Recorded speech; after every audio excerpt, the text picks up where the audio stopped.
हरिः ओं नमस्ते गणपतये त्वमेव प्रत्यक्षं तत्त्वमसि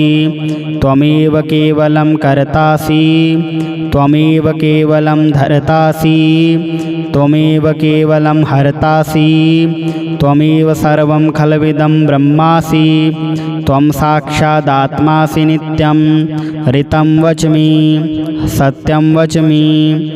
अवत्वं माम् अववक्तारम् अवश्रोतारम् अवदातारम् अवधातारम् अवानुचानमवशिष्यम् अवपश्चात्तात् अवपुरस्तात् अवचोत्तरात्तात् अवदक्षिणात्तात् अवचोर्ध्वात्तात् अवाधरात्तात् सर्वतो मां पाहि पाहि समन्तात् त्वं वाङ्मयस्त्वं चिन्मयः त्वमानन्दमयस्त्वं ब्रह्ममयः त्वं सच्चिदानन्दाद्वितीयोऽसि त्वं प्रत्यक्षं ब्रह्मासि त्वं ज्ञानमयो विज्ञानमयोऽसि सर्वं जगदिदं त्वत्तो जायते सर्वं जगदिदं त्वत्तस्तिष्ठति सर्वं जगदिदं त्वयि लयमिष्यति सर्वं जगदिदं त्वयि प्रत्येति त्वं भूमिरापो नलो नीलो नवः त्वं चत्वारि वाक्पदानि त्वं गुणत्रयातीतः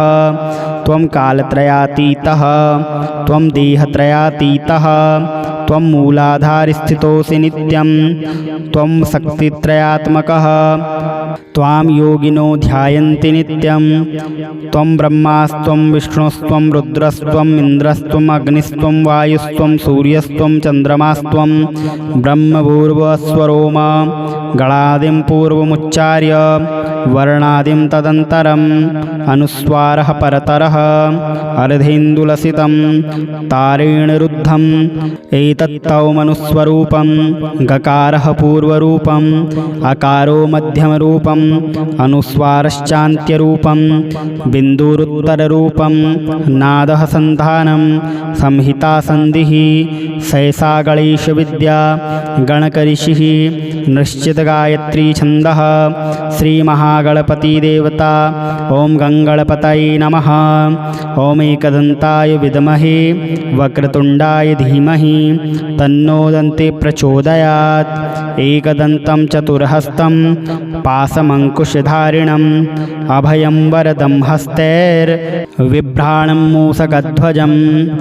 रक्तं लम्बोदरं शूर्पकर्णकं रक्तवाससं रक्तगन्धानुलिप्ताङ्गं रक्तपुष्पैः सुपूजितं भक्तानुकम्पिनं देवं जगत्कारणमच्युतम् आविर्भूतं च सृष्ट्यादौ प्रकृतेः पुरुषात् परम् एवं ध्यायति यो नित्यं स योगी योगिनां वरः नमो व्रातपतये नमो गणपतये नमः प्रमथपतये नमस्तेस्तु लम्बोदराय एकदन्ताय विघ्नविनाशिने शिवसुताय श्रीवरदमूर्तये नमो नमः।